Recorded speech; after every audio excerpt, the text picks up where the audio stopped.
नमस्कार, traders diary में आपका स्वागत है। आपके साथ मैं हूं वरुण दुबे और ट्रेडर्स डायरी में मेरा साथ देने वाले हैं कुशल गुप्ता, जहां पे रोज की तरह हम आपको बताएंगे ट्रेडिंग के दमदार 20 आइडियाज, जहां पे आप खरीदारी और बिकवाली दोनों की पोजीशंस ले सकते हैं। लेकिन उसके पहले एक बात देख लेते हैं कि ग्लोबल संकेत कैसे हैं। सिंगापुर निफ्टी थोड़ी बहुत नरमी के संकेत दे रहा है, करीब 40-50 पॉइंट के आसपास की गिरावट जो है आपको सिंगापुर निफ्टी में देखने मिलेगी। हालांकि पिछले कुछ मिनटों में अगर आप देखेंगे तो निचले स्तर से एक अपटिक जो है वो सिंगापुर निफ्टी में देखने मिला है। और खासकर जो यूएस फेड बेसिकली कल जो इन्फ्लेशन के नंबर्स आए हैं यूएस में, वो थोड़े बहुत 9.1% के आसपास निकल के आ गए, जबकि 8.8% के आसपास का अनुमान था। हालांकि सब ये मान के चल रहे थे कि 9% के आसपास इन्फ्लेशन ज़रूर आएगा और वही यूएस का इन्फ्लेशन आता हुआ नजर आया। हालांकि कुछ फॉल्स रिपोर्ट्स भी चल रही थी 10% के आसपास की, लेकिन गरीमत है कि 10% के आसपास यूएस का इन्फ्लेशन नहीं आया। और उसी के चलते देखिए, नो डाउट एक नीजक रिएक्शन आपको यूएस के मार्केट्स में देखने मिला। गिरावट वहाँ ज़रूर हुई, लेकिन निचले स्तर से रिकवरी भी यूएस के मार्केट्स में देखने मिली है। तो वो एक अच्छा संकेत है कि मार्केट ज़्यादातर अगर आप देखेंगे तो इस इन्फ्लेशन के नंबर को पचा के चल रहा था। नो डाउट अब ज़्यादातर लोग मान रहे हैं कि हो सकता है कि फेड जो है 1% के आसपास ब्याज दरें बढ़ाए, लेकिन यूएस की बॉन्ड यील्ड्स अगर आप देखेंगे तो वहाँ कोई बहुत बड़ा मेजर रिएक्शन नहीं देखने मिला। ये एक अच्छी बात है। नो डाउट जो शॉर्ट टर्म बॉन्ड यील्ड है वो कहीं ना कहीं फिर से एक बार लॉन्ग टर्म बॉन्ड यील्ड को क्रॉस करते हुए नजर आई। वो एक चिंता की बात ज़रूर है, जो कि कहीं ना कहीं रिसेशन, स्टैग्फ्लेशन, इस तरह की सिचुएशंस को कहीं ना कहीं दर्शाता है। बट अभी भी जो 10 साल की बॉन्ड यील्ड है वो करीब 2.9 के आसपास है। कल मुझे याद है ये जब डेटा आया था उसके बाद 3 के आसपास गई, एक शार्प रिएक्शन देखने मिला, उसके बाद फिर से जो बॉन्ड यील्ड्स है वो कूल ऑफ होते हुए नजर आई है। तो नो डाउट इसका थोड़ा बहुत इंपैक्ट आपको देखने मिलेगा। एशियन मार्केट्स में अभी अगर आप देखेंगे तो वहाँ पे भी थोड़ी बहुत सुस्ती ज़रूर है।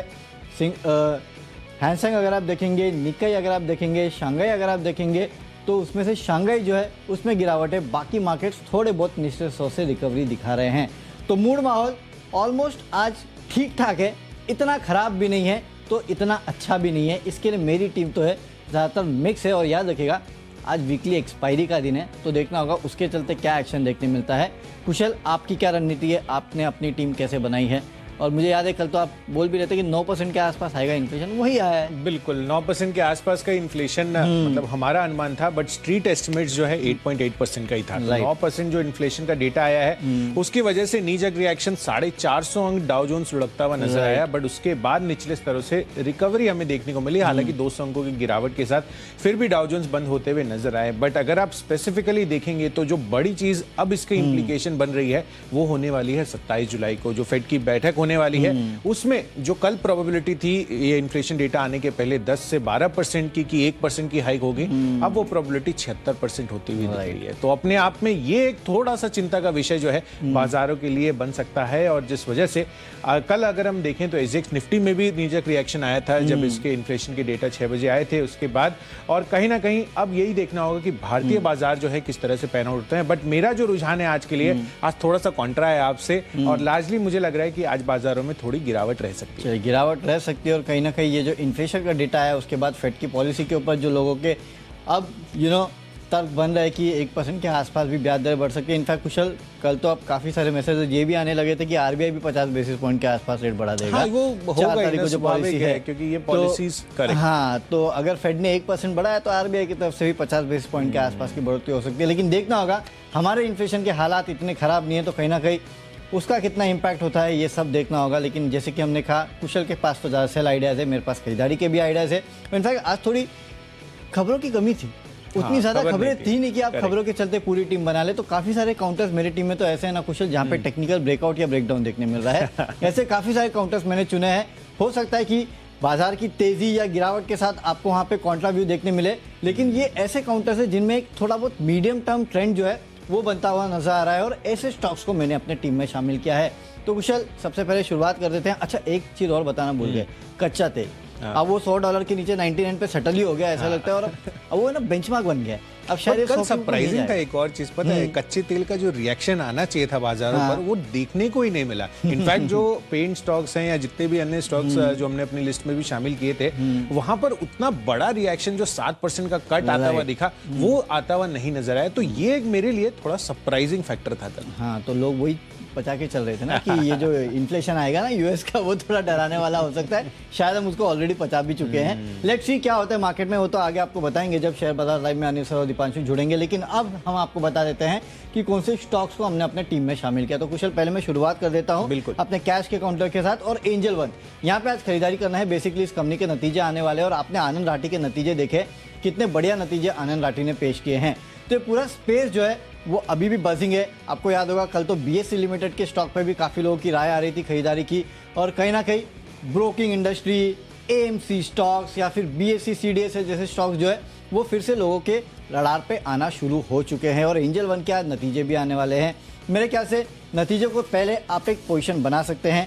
1360 के लेवल के लिए यहाँ पे खरीदारी करके चलेगा। 1290 के आसपास का आपको एक स्टॉप लॉस भी रखना है। तो शुरुआत मेरी है एक ब्रोकिंग काउंटर से और यहाँ पे आपको खरीदारी करना है। कुशल, नो डाउट आपके टीम में ज़्यादा सेल आइडियाज है, लेकिन कैश में तो बेच नहीं सकते, खरीदारी वाला स्टॉक बेच नहीं सकते हैं और खरीदारी का मूड कोई खास है नहीं मेरा आज, और इसीलिए मैंने कैश सेगमेंट से खरीदारी का कॉल तो चुना है, बट ड्यूरेशन यहाँ पर रख दी है। 1 साल के ड्यूरेशन के लिए आप अपने लॉन्ग टर्म पोर्टफोलियो में सोना BLW प्रिसिजन फॉर्जिंग्स इसको शामिल कर सकते हैं आप। दरअसल यहाँ पर आप देखिए, यहाँ पर ईवी को लेकर डेफिनेटली जिस तरह का रुझान बन रहा है देश और दुनिया में, वो कहीं ना कहीं इनके लिए काफी ज्यादा पॉजिटिव है। इनफैक्ट अगर आप पिछली तिमाही की भी बात करें तो ऑलमोस्ट 29% इनकी टोटल रेवेन्यू शेयर में ईवी से आता हुआ नजर आया है, और आगे चलकर भी ये जो परसेंटेज हिस्सेदारी है इनकी रेवेन्यू शेयर में ईवीज की, वो आगे और बढ़ती हुई नजर आएगी। कंपनी लगातार इस पर कैपेक्स भी कर रही है, और आरओई वाइज भी अगर आप देखें तो ऑलमोस्ट 20 से 22% की आरओई के साथ ये कंपनी ट्रेड करती हुई नजर आ रही है। तो नो डाउट काउंटर बहुत स्पेसिफिक है और बहुत ज्यादा तेजी आगे चलकर दिखा सकता है, और ऑटो एंसिलरी स्पेस पर तो हमारा फोकस लगातार बना हुआ है, और कमोडिटी का भी बड़ा सपोर्ट है। जिस तरह से स्टील की कीमतों में रिडक्शन आती हुई दिखी है, इनके लिए भी काफी ज्यादा पॉजिटिव बन जाता है। इनका रॉ मटेरियल जो है वो कहीं ना कहीं रॉ मटेरियल खर्च कम होता हुआ दिखता है, वो डेफिनेटली इनके लिए पॉजिटिव रह सकता है मार्जिन फ्रंट पर। तो 700 रुपए के टारगेट, 20 से 22% के गेंस आने वाले 1 साल में आपको सोना BLW दिखा सकता है। चलिए अब मैं अपनी जो सेल की पारी है उसकी शुरुआत कर लेता हूं, और इसमें सबसे पहले जो इंटरेस्ट रेट सेंसिटिव काउंटर्स हैं, जो बैंकिंग स्पेस है, मुझे लग रहा है कि वहां पर वीकनेस आ सकती है। इनफैक्ट पिछले 4 दिनों का मैं डेटा नोटिस कर रहा था, काफी सारे स्टॉक्स बैंकिंग स्पेस से ऐसे हैं जो बहुत ज्यादा गिरावट अभी तक नहीं दिखाई है। अनलाइक अगर आप देखेंगे तो HDFC बैंक में गिरावट आई है, इनफैक्ट RBL बैंक भी मैं देख रहा था, वहां पर भी गिरावट आई थी पिछले 2-3 दिनों में, बट एक्सिस बैंक यहां पर उतनी गिरावट नहीं आती हुई नजर आई है। और कल जिस तरह का इन्फ्लेशन का डेटा आया है और आगे जो फेड की मीटिंग होने वाली है, जो एक्सपेक्टेशंस लगाई जा रही है 1% बढ़ने की, उससे कहीं ना कहीं मुझे लग रहा है कि आज इंटरेस्ट सेंसिटिव स्टॉक्स जो है वहां पर गिरावट रह सकती है, और उसमें एक्सिस बैंक सबसे पहला है बैंकिंग काउंटर से, जहां पे आपको बिकवाली करनी है। 660 रुपए के टारगेट के लिए यहां पर आपको बिकवाली करके चलनी है, और यहां पर जो स्टॉप लॉस होगा वो 690 रुपए का होगा। आप इस जो ग्राफिक्स दिखा रहे हैं इसमें आप रिवर्स कर लीजिए, टारगेट और स्टॉप लॉस जो है यहाँ पर अप और डाउन लिखे हुए हैं, तो इसको आप चेंज कर लीजिए अपने एंड से। तो एक्सिस बैंक यहाँ पर आपको बिकवाली करने की राय है। चलो, मेरे तरफ से तो खरीदारी की सलाह है फ्यूचर्स में, और फ्यूचर में कुशल आप ही के सेक्टर का काउंटर माइंडली यहाँ पे मैं खरीदारी की सलाह दे रहा हूँ, क्योंकि नतीजे इस कंपनी के काफी बेहतर है। शानदार नतीजे आए हैं। मैं तो कल देख के सरप्राइज हो गया रात को जब मैं रिव्यू बना रहा था। 5.5% की कांस्टेंट करेंसी ग्रोथ, 5% का अनुमान था, राइट? 5% का अनुमान था, और मार्जिन मार्जिन सुधर के आए, जबकि TCS में हमने देखा था कि मार्जिन में गिरावट हुई थी। तो कहीं ना कहीं HCL टेक में भी मार्जिन में गिरावट हुई थी, HCL टेक में भी मार्जिन 17.5% की एक्सपेक्टेशन से 17% मार्जिन है। यहाँ पर अनुमान लगाकर चल रहे थे कि 18.5% के आसपास मार्जिन आनी चाहिए। 19.2% पर माइंडट्री ने मार्जिन पोस्ट किए हैं, तो वो एक अच्छा सरप्राइजिंग। ये जितनी मिड कैप IT कंपनीज है, ये सब आज फोकस में रहने वाली है, कि मिड कैप में अच्छे आ रहे हैं नतीजे, राइट? रह सकती है, बट लार्जली अब मैं कल L&T इन्फोटेक का भी प्रीव्यू बता रहा था लिंक कर, तो वहां पर माइंडट्री जैसा परफॉर्मेंस नहीं देखा। अच्छा, तो देखना होगा कि वहां पे गए, क्योंकि सब्जेक्टिव है, बट माइंडट्री से अच्छी एक्सपेक्टेशंस थी, और इसलिए आप देखिए पिछले 2 दिनों से बाजार में जिस तरह की गिरावट आई ना, उसके विपरीत ये चलता हुआ नजर आया। 1 से 1.5% की बढ़त आपको पिछले 2 दिन में कॉन्स्टेंटली दिखेगी माइंडट्री। तो 1 से 1.5% के आसपास की बढ़ोतरी हुई है, लेकिन आज भी तेजी होगी मेरे ख्याल से। नतीजे तो एटलीस्ट ये आपको कॉन्फिडेंस दे रहे हैं कि यहाँ पे खरीदारी आ सकती है, और मेरे ख्याल से काफी सारे ब्रोकरेज हाउसेस ने इस कंपनी का प्राइस टारगेट भी बढ़ाया है इस कंपनी के नतीजों को देख के। तो कुशल ने आपको नतीजे तो बता दिए हैं कि किस तरह के ओवरऑल आए हैं, लेकिन मैं आपको बता देता हूँ रेवेन्यू 7.7% बढ़े हैं, अनुमान से बेहतर है। मार्जिन 18.7% का अनुमान था, 19.2% पे आए हैं। मुनाफा 472 करोड़। कांस्टेंट करेंसी ग्रोथ जो है, जैसे कि कुशल ने भी हाईलाइट किया, 5.5% पे निकल के आई है। हाईएस्ट एवर ऑर्डर बुक के करीब $57 करोड़ के आसपास की, और ऑल टाइम हाई कैश और कैश इन्वेस्टमेंट है इस कंपनी के पास, करीब 50 करोड़ के आसपास की।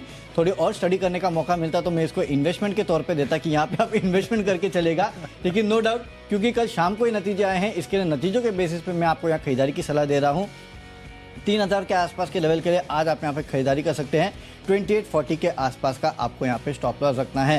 लेकिन कुछ यहाँ पे भी एटलीशन रेट बढ़ के आया है, 23.8 से बढ़ के 24.5, तो एटलीशन को ये कोई भी कंपनी संभाल नहीं पा रही है। ये एक बहुत बड़ी दिक्कत की बात है आईटी कंपनीज के साथ, देखेंगे। लेकिन एटलीशन रेट बढ़ने के बावजूद भी माइंड ट्री में आप देखिए मार्जिन बढ़े हैं। मार्जिन बढ़े ये काफी अच्छी बात है, कमेंडेबल है। राइट, तो मार्जिन बढ़े हैं, तो इसके चलते भी आप यहाँ पे खरीदारी करके चल सकते हैं। अब चलते अगली कैटेगरी जो कि ऑप्शंस की कैटेगरी, और ऑप्शंस में ग्रैन्यूल्स का आपको 300 रुपए का कॉल ऑप्शन खरीदना है। बेसिकली ये भी एक टेक्निकल पिक है, क्योंकि पिछले कुछ दिनों से मैं देख रहा था ग्रैन्यूल्स के चार्ट में काफी बेहतरीन आपको एक पूरा चार्ट स्ट्रक्चर देखने मिल रहा है। प्राइस वॉल्यूम एक्शन अच्छा है, और कल ये 300 रुपए के ऊपर जाके क्लोज हुआ है, करीब 301 के आसपास जो है इस काउंटर की क्लोजिंग है। तो मेरे ख्याल से यहाँ अब 300 रुपए जो है इस काउंटर के लिए एक बेस बन चुका है, और यहाँ से आने वाले दिनों में आपको एक अच्छी खासी तेजी जो है इस काउंटर में देखने मिल सकती है। इसके लिए 300 रुपए का जो कॉल ऑप्शन है वो लेके चलेगा। 14 रुपए के आसपास के लक्ष्य देखने मिल सकते हैं। 9.5 रुपए का स्टॉप लॉस रखना है। आज अगर चलता है और उसके बाद गिरता है और 300 रुपए का लेवल जब तक ये नहीं तोड़े तब तक आप 300 रुपए का जो कॉल ऑप्शन है उसमें ट्रेड कर सकते हैं। यहाँ पे आगे और तेजी इस काउंटर में देखने मिल सकती है। तो बेसिकली एक टेक्निकल कॉल है, लेकिन ऑप्शंस के जरिए आपको यहाँ पे ट्रेड करना है। बिल्कुल, तो ऑप्शन के जरिए ग्रैन्यूल्स यहाँ पर आपको खरीदारी करने की राय है। मेरा बिकवाली का काउंटर जारी है, और यहाँ पर एसबीआई, ये रुझान लग रहा है कि बिकवाली इधर भी आ सकती है, क्योंकि बहुत ज़्यादा रिएक्शन यहाँ पर एसबीआई में अभी तक हमने देखने को नहीं मिला है। तो 485 रुपये का जो पुट ऑप्शन है वो आपको खरीदने की सलाह है। बाजार की गिरावट में पिछले 2 दिनों से जिस तरह से बैंक निफ्टी में गिरावट आई है, एसबीआई ने उतना हेविली पार्टिसिपेट नहीं किया है। तो मुझे लग रहा है कि जो स्टॉक नहीं गिरे हैं अभी तक बैंकिंग स्पेस से, वहाँ पर ज़्यादा दबाव आपको देखने को मिल सकता है। तो एसबीआई इसको बेचकर चलिए 485 का पुट ऑप्शन 9 रुपए के आसपास की प्राइसिंग है, उसको खरीदना है 15 रुपए के टारगेट के लिए, और आपको जो स्टॉप लॉस रखना होगा वो 6 रुपए का होगा। तो यहाँ पर फोकस रखिए, एसबीआई का जो पुट ऑप्शन है वो आपको खरीद कर चलना है। चलिए बढ़ते हैं अपनी अगली कैटेगरी जो है टेक्नोपिक, और टेक्निकल चार्ट्स के आधार पर मुझे अगेन एचडीएफसी बैंक पसंद आ रहा है। लगातार ये मेरे फोकस लिस्ट में शामिल रहा है। यहाँ पर गिरावट का रुझान साफ तौर पर देखने को मिल रहा है। तो एचडीएफसी बैंक टेक्निकल चार्ट्स के आधार पर आपको बिकवाली करनी है। कल भी अगर आप इसका एडीआर देखेंगे तो 2 से 2.5% तक की गिरावट है, और यूएस में स्पेसिफिकली जेपी मॉर्गन और मॉर्गन स्टैनले के आज नंबर्स भी आने वाले हैं। तो वहाँ पर भी बैंकिंग स्पेस की जो अर्निंग सीजन है वो शुरुआत होने वाली है। तो इसको बेचकर चलिए एचडीएफसी बैंक के फ्यूचर्स। 1325 रुपए के टारगेट के लिए आपको बिकवाली करनी है, पर हायर साइड पर 1357 रुपए के आसपास की प्राइसिंग है। 1380 रुपए का स्टॉप लॉस आप लगाकर चलिए। तो एचडीएफसी बैंक पर बिकवाली की राय। चलिए, मेरे तरफ से टेक्निकली एक बिकवाली की राय है, और बिकवाली की राय है डॉक्टर लाल पैथलैब्स का। अगर आप देखेंगे तो पिछले कुछ दिनों से लगातार इस काउंटर में गिरावट देखने मिल रही है, और मुझे लगता है कि जिन लेवल्स पे अब ये काउंटर आ चुका है 2008 के आसपास ट्रेड कर रहा है, यहाँ से अगर 8 रुपए और गिरावट आती है तो यहाँ पे एक स्टीप फॉल आपको इस काउंटर में देखने मिलेगा, और फिर 2000 का लेवल जो है वो कहीं ना कहीं इस कंपनी के लिए रेजिस्टेंस बन जाएगा। और जिस तरह का चार्ट स्ट्रक्चर है, एक बात साफ समझ में आ रही है कि यहाँ पे आपको और गिरावट देखने मिलेगी। मार्केट में अगर तेजी आ रही है तो भी ये काउंटर पार्टिसिपेट करने के लिए बिल्कुल भी तैयार नहीं है। हाँ, नो डाउट क्रूशियल लेवल्स पे है। इसके लिए यहाँ पे 2040 के आसपास का आपको एक स्टॉप लॉस रखना है। अगर यहाँ पे ऊपर आता है और उसके बाद फिर नीचे चला जाता है तो आपको एक फर्दर सेलिंग इस काउंटर में देखने मिलेगी, और अगर 2000 का लेवल तोड़ दिया तो फिर आपको 1900-1800 कोई भी लेवल देखने मिल सकते हैं। इंट्राडे के लिए 1950 के आसपास के लेवल के लिए बिकवाली कीजिएगा। 2040 का स्टॉप लॉस रखना है। अगली कैटेगरी है fundamental category. Fundamentally JSW energy में आपको खरीदारी करना है। वैसे भी पिछले कुछ देर से अगर आप देखेंगे तो जितने भी पावर एनर्जी रिलेटेड काउंटर्स है वहाँ पे तेजी देखने मिल रही है, और इनफैक्ट खबर आई है कि जेएसडब्ल्यू एनर्जी की सब्सिडरी है जेएसडब्ल्यू न्यू एनर्जी, उनको 300 मेगावाट के विंड कैपेसिटी के लिए सोलर एनर्जी कॉर्पोरेशन से ऑर्डर मिला है। तो इस ऑर्डर विन के चलते आपको यहाँ पे तेजी देखने मिलेगी। 237 के लक्ष्य के लिए खरीदारी कीजिएगा। 224 का आपको एक स्ट्रिक्ट स्टॉप लॉस इस काउंटर में रखना है। बिल्कुल, तो JSW एनर्जी फंडा पिक के लिहाज से यहाँ पर फोकस करना है। अगेन रीज़न मेरा सिंपल है, यहाँ पर जिस तरह से यहाँ पर एक्सपेक्टेशंस लगाई जा रही है 1% तक के ब्याज दरों में बढ़ोतरी की फेड की तरफ से 27 जुलाई को, वो कहीं ना कहीं हमारे जो मार्केट्स हैं वहाँ पर NBFC स्पेस पर भी बड़ा फोकस आएगा। और मुझे लग रहा है कि बैंकिंग काउंटर्स के साथ साथ NBFC स्पेस पर भी आज दबाव देखने को मिल सकता है। तो इस वजह से M&M फाइनेंस, ये स्टॉक मैंने पहले भी शामिल किया था, पर उस दिन अगर आप देखें तो ये स्टॉप लॉस हिट हो गया था, बट आज मुझे लग रहा है कि यहाँ पर बिकवाली आ सकती है। तो M&M फाइनेंस, इसको भी बेच कर चलिए। 192 रुपए के टारगेट के लिए यहाँ पर बिकवाली करनी है, पर हायर साइड पर 204 रुपए का आपको स्टॉप लॉस स्ट्रिक्टली यहाँ पर फॉलो करना है, क्योंकि बाजार में आज भारी उतार चढ़ाव के संकेत मुझे लग रहे हैं कि आते हुए नजर आ रहे हैं। तो चलिए, फंडा पिक M&M फाइनेंस तो कंप्लीट हो गया है। अब बढ़ते हैं अपनी अगली कैटेगरी जो है निवेश के लिहाज से, और इन्वेस्टमेंट पिक के हिसाब से अगेन एक ऑटो एंसिलरी कंपनी मेरे रडार पर आई है, और राणे मद्रास ये स्टॉक है जो काफ़ी दिनों से कहीं ना कहीं निवेशकों की नज़र पर नहीं आया था, बहुत बड़ा फोकस एरिया नहीं बना था, पर आगे चलकर यहाँ पर अच्छी तेज़ी बनती हुई नज़र आ सकती है। अगर आप देखें तो कंपनी स्टीयरिंग और लिंकेज डिवीजन जो है इनसे करीबन 85% रेवेन्यू डिराइव करती है, और जिस तरह का यहाँ पर अभी रुझान है पैसेंजर व्हीकल्स को लेकर, बड़ा सप्लायर है ये उनका, और वहाँ पर क्लियर कट जो तेज़ी आती हुई दिख रही है सेल्स में, वो मुझे लग रहा है कि इनके लिए भी काफ़ी पॉजिटिव रह सकता है। और पैसेंजर व्हीकल्स के लिए भी पर्टिकुलरली जो स्टील की कीमतों में गिरावट रही है वो उनके लिए ओवरऑल OEMs के लिए पॉजिटिव है। तो OEMs के लिए पॉजिटिव है, और साथ ही यहाँ पर अगर आप देखें तो राणे मद्रास के लिए भी जो डिमांड स्ट्रक्चर है वो डेफिनेटली काफ़ी पॉजिटिव रह सकता है। तो अगले 12 महीनों में लगभग 425 रुपए के आसपास का टारगेट्स यहाँ पर आता हुआ दिख सकता है। 25 से 30% की गेन्स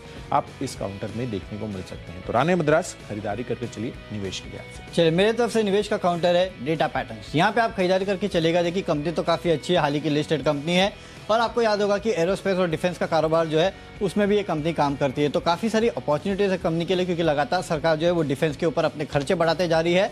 उसका भी इम्पैक्ट आपको इस कंपनी के फाइनेंशियल्स में देखने मिलेगा। लेवल्स काफ़ी अच्छे हैं, 718 720 के आसपास ट्रेड कर रहा है। 935 के आसपास का इसका 50 डे या फिर लाइफ हाई था। मेरे ख्याल से खरीदारी के अच्छे मौके बनते हैं। 4 से 6 महीने का वक्त अगर आप देंगे तो करीब करीब 900 के आसपास के लेवल जो है ये काउंटर आपको दिखा सकता है। अगली कैटेगरी खबरों के दम पे है, और खबरों के दम पे मुझे पसंद है टाटा पावर, क्योंकि यहाँ खबर आई है कि कर्नाटका के पावर प्रोजेक्ट लगाने के लिए इस कंपनी की जो सब्सिडरी है उसको सोलार एनर्जी कॉर्पोरेशन से ऑर्डर मिला है। करीब करीब 600 मेगावाट हाइब्रिड पावर प्रोजेक्ट के लिए ऑर्डर जो है इस कंपनी को मिला है। तो इसके चलते आज इस काउंटर में भी तेज़ी होगी। 230 के लेवल के लिए खरीदारी करना है। 217 के आसपास का आपको स्टॉप लॉस भी यहाँ पे रखना है। बिल्कुल, तो टाटा पावर खबरों के दम पर आपको फोकस में रखना है। मेरी तरफ से यहाँ पर जो टाटा मेटालिक्स के नंबर आते हुए दिखे हैं, उसके बाद मुझे लग रहा है कि टाटा स्टील पर बड़ी कमजोरी आती हुई दिख सकती है। पोस्ट मार्केट जो टाटा मेटालिक्स के नंबर आए हैं, दोनों ही अगर आप क्वार्टर या फिर YOY बेसिस पे देखें तो काफ़ी ज़्यादा निराशाजनक है। रेवेन्यू ऑलमोस्ट 10% की तेज़ी रही है, बट लार्जली सबसे बड़ा कट आता हुआ दिख रहा है मार्जिन पर। सालाना आधार पर तो 25% के मार्जिन थे टाटा मेटालिक्स के, और अब 4% के मार्जिन पर ये क्लॉक इन कर रहे हैं, और मुनाफा तो लगभग साफ ही होता हुआ दिख रहा है। ऑलमोस्ट 95 करोड़ था, इस बारी केवल 1.2 करोड़ पर कंपनी का मुनाफा आता हुआ दिखा है। तो क्वार्टर वेट और YOY बेसिस पर मेटल स्पेस से कैश सेगमेंट से जो पहला काउंटर है जिन्होंने अपने नंबर्स डिक्लेयर किए हैं, बेहद खराब आते हुए दिख रहे हैं, और उस वजह से मुझे लग रहा है कि टाटा स्टील पर आज बिकवाली का रुझान बन सकता है। और वैसे भी ग्लोबल मार्केट के लिहाज से भी हमें कमजोरी खासकर अमेरिकी बाजारों में देखने को मिली थी। तो 880 रुपए के टारगेट के लिए यहाँ पर बिकवाली कीजिए। 920 रुपए हाई साइड पर आपका स्टॉप लॉस बनना चाहिए टाटा स्टील पर। तो चलिए, खबरों के दम पर जो स्टॉक्स थे वो तो आपके साथ भी हमने शेयर कर लिए हैं। बढ़ते हैं अब अपनी फाइनल कैटेगरी जो है माई चॉइस की, इसकी तरफ, और यहाँ पर तीनों के तीनों मेरी तरफ से अगेन वरुण बिकवाली के कॉल्स हैं। तो लार्जली मेरा रुझान जो है यहाँ पर सबसे पहले तो JSW स्टील पर बना हुआ है, जहाँ पर बिकवाली करनी है। दरअसल अगर देखिए टाटा मेटालिक्स के ही जो नंबर्स आते हुए दिखे हैं वही एक क्यू है बड़ा, मेरे को लग रहा है कि यहाँ पर तो टाटा स्टील के साथ साथ JSW स्टील भी आपको बेचकर चलना है। 590 रुपए के आसपास की प्राइसिंग है। 575 रुपए के टारगेट के लिए बिकवाली कीजिए। 596 रुपए हाई साइड पर आप स्टॉप लॉस लगाकर चलिए। दूसरा कॉल है कॉनकॉर पर। आप देखिए यहाँ पर लैंड लीज लाइसेंस फीस लगातार कहीं ना कहीं खबरों में ये बना हुआ है, पर आगे चलकर यहाँ पर रास्ता अभी भी साफ नहीं होता हुआ नजर आ रहा है। इस वजह से मुझे लग रहा है कि यहाँ पर और आज फर्दर बिकवाली आ सकती है। 674 रुपए के आसपास की प्राइसिंग है। 655 रुपए के टारगेट के लिए यहाँ पर बिकवाली कीजिए आप। 682 रुपए हायर साइड पर स्टॉप लॉस लगाना है। और आखिरी कॉल है टाटा मोटर्स पर। ये क्लियरली एक टेक्निकल कॉल है है। कल के सत्र में भी थोड़ी कमजोरी के साथ ही बंद हुए थे, करीबन 0.8% की गिरावट थी, बट लार्जली ओवरनाइट अगर आप एडीआर भी देखेंगे तो लगभग 2% की गिरावट वहां पर भी आती हुई दिखी है। तो करीब 1 से 1.5% की गिरावट तो डेफिनेटली मुझे लग रही है कि इस काउंटर में आ सकती है। और वैसे भी स्पेसिफिकली चाइना की अगर आप बात करें तो जिस तरह से वहां पर रिस्ट्रिक्शंस वापस से लौटते हुए नजर आ रहे हैं, इनकी सेल्स, इनकी डिमांड पर वहां पर असर पड़ता हुआ दिख सकता है। तो 415 रुपए के टारगेट के लिए यहां पर भी बिकवाली करके चलिए। हायर साइड 432 रुपए आपको यहां पर स्टॉप लॉस फिक्स कर चलना है। चलो, माय चॉइस में मेरी तरफ से एक बिकवाली, 2 खरीदारी के कॉल है। बिकवाली का कॉल है मुथूट फाइनेंस। टेक्निकली अगर आप देखेंगे तो काफ़ी वीक लग रहा है ये काउंटर और काफ़ी इंपॉर्टेंट लेवल्स के आसपास ट्रेड कर रहा है। 1006 के आसपास ट्रेड कर रहा है। अगर इस लेवल को भी ब्रेक कर दिया आज मार्केट की गिरावट के साथ तो 975 के आसपास के लेवल देखने मिलेंगे। 1025 का आपको स्टॉप लॉस भी रखना है। लेकिन टेक्निकली स्ट्रॉन्ग लग रहा है अनुपम रसायन। अगर आप देखेंगे तो एक बॉटमिंग आउट फॉर्मेशन जो है इस कंपनी में साफ साफ देखने मिल रहा है और यहाँ से एक लंबी तेजी के लिए काउंटर तैयार हो रहा है। 705 के आसपास ट्रेड कर रहा है। 734 के लक्ष्य के लिए आज आप ट्रेड कर सकते हैं। 695 का स्टॉप लॉस रखना है। लेकिन अगर आप मीडियम टर्म के लिए होल्ड कर सकते हैं तो 800 रुपये का टारगेट निकल के आता है। और आखिरी में एक कॉन्ट्रा बेट, और कॉन्ट्रा बेट है वेदांता पे। देखिए, नो डाउट अगर आप देखेंगे तो मेटल काउंटर्स, टाटा मेटालिक्स के जो नंबर्स आए हैं वो थोड़े कमज़ोर है। इसके अलावा जो इन्फ्लेशन की डर की बातें चल रही है वो भी थोड़ा बहुत नेगेटिव है। लेकिन हिंदुस्तान जिंक के जो डिविडेंड आया है उसके बाद वेदांता जो है वो काफ़ी हद तक फोकस में रह सकता है। फोकस में तो कल भी था, आज आपको एक फॉलोअप बाइंग इसमें देखने मिल सकती है। 21 रुपये का डिविडेंड आया है तो उसके चलते आपको यहाँ खरीदारी करना है। 240 के लेवल के लिए यहाँ पे खरीदारी कर सकते हैं। लेकिन स्टॉप लॉस काफ़ी स्ट्रिक्ट रखना है 228 का। अगर 228 को तोड़ दिया तो आप इस ट्रेड को छोड़ भी सकते हैं। तो मेरे तरफ से एक बिकवाली, 2 खरीदारी के कॉल्स माय चॉइस में। चलिए, तो सभी स्टॉक्स का डिटेल रूप से हमने विश्लेषण तो कर दिया है, पर क्विकली एक रिकैप कर लेते हैं कि क्या लेवल्स हैं स्टॉक के और कौन से स्टॉक्स हैं। सबसे पहले कैश सेगमेंट में सोना बीएलडब्ल्यू प्रिसिजन लंबी अवधि के लिए खरीदारी करके चलिए। ईवी स्पेस काफी ज्यादा बजिंग है। 700 रुपए के टारगेट आपको अगले 12 महीनों में देखने को मिल सकते हैं। बैंकिंग स्पेस और एनबीएफसी स्पेस पर लगातार आज के सत्र में मुझे लग रहा है कि कमजोरी रह सकती है। जिस तरह से इन्फ्लेशन डेटा यूएस में आते हुए दिखे हैं और जो एक्सपेक्टेशंस लगाई जा रही है नेक्स्ट ट्रेड मीट में 1% हाइक की, वो कहीं ना कहीं axis bank, SBI, HDFC bank और एमएनएम फाइनेंस पर असर दिखा सकती है। साथ ही आप देखिए यहाँ पर जो निवेश के लिहाज से मैंने पिक चुना है वो है राणे मद्रास का एक और ऑटो एंसिलरी कंपनी। यहाँ पर अच्छी तेजी बन सकती है, पर साथ ही टाटा स्टील, जेएसडब्ल्यू स्टील जैसे काउंटर्स पर आपको बिकवाली करनी है। और कॉनकोर और टाटा मोटर्स के भी आंकड़े कमजोर लग रहे हैं, तो ओवरऑल यहाँ पर बिकवाली करनी है। इन सब में आज के लिए मेरा बेस्ट पिक है एक्सिस बैंक। यहाँ पर आज गिरावट रह सकती है। 660 रुपए के टारगेट के लिए 690 रुपए आपका स्टॉप लॉस रहेगा। कैश का काउंटर है एंजल वन। यहाँ पे आपको खरीदारी करने हैं। नतीजों के पहले आप एक तेजी की पोजीशन बना सकते हैं 1360 के लेवल के लिए। फ्यूचर्स में माइंडली नतीजे अच्छे हैं, इसके लिए आपको खरीदारी करना है 3000 के लेवल के लिए। ऑप्शंस में ग्रैनुअल्स का 300 रुपये का कॉल ऑप्शन खरीदना है। 14 रुपये के लेवल देखने मिल सकते हैं। टेक्निकली डॉक्टर लाल काफ़ी कमज़ोर लगता है, यहाँ पे बिकवाली हो सकती है। 1950 के लेवल के लिए आप बिकवाली कर सकते हैं। फंडामेंटली जेएसडब्ल्यू एनर्जी अच्छा लगता है। जो खबरें भी आई है उसका इम्पैक्ट देखने मिलेगा। निवेश करना है डेटा पैटर्न्स में। खबरें टाटा पावर में भी है, यहाँ पे भी जो ऑर्डर इनको मिला है उसका इम्पैक्ट आपको देखने मिलेगा। माय चॉइस में मुथूट फाइनेंस टेक्निकली काफ़ी वीक लग रहा है, यहाँ पे बिकवाली कीजिएगा। अनुपम रसायन टेक्निकली अच्छा स्ट्रांग लग रहा है, बॉटमिंग आउट फॉर्मेशन देखने मिल रहा है, यहाँ पे आप खरीदारी कर सकते हो। और वेदांता में आपको खरीदारी करके चलना है। हिंदुस्तान जिंक के डिविडेंड का थोड़ा इंपैक्ट शायद आपको यहाँ देखने मिल सकता है, लेकिन स्टॉप लॉस 228 का काफ़ी स्ट्रिक्ट आपको रखना है। और मेरा बेस्ट पिक है डेटा पैटर्न्स, यहाँ पे आप नज़र रखिएगा। फंडामेंटली अच्छी कंपनी है और जिस तरह से एरोस्पेस या फिर डिफेंस स्पेस में ऑर्डर्स दे रही है सरकार, उसका भी इम्पैक्ट देखने मिलेगा। और लेवल्स काफ़ी अच्छे हैं, इसके लिए भी आप खरीदारी करके चलेगा। 4 से 6 महीनों में 900 रुपये के आसपास के लेवल ये काउंटर आपको दिखा सकता है। बिल्कुल, तो चलिए सभी स्टॉक्स और उनके लेवल्स का रिकैप भी हो गया है, बट बाजारों पर आज किस तरह की रणनीति बनानी चाहिए ये काफी ज्यादा अहम हो जाती है। कल यूएस में इन्फ्लेशन के आंकड़े आए हैं और साथ ही आप देखिए यहाँ पर वीकली एक्सपायरी का दिन है।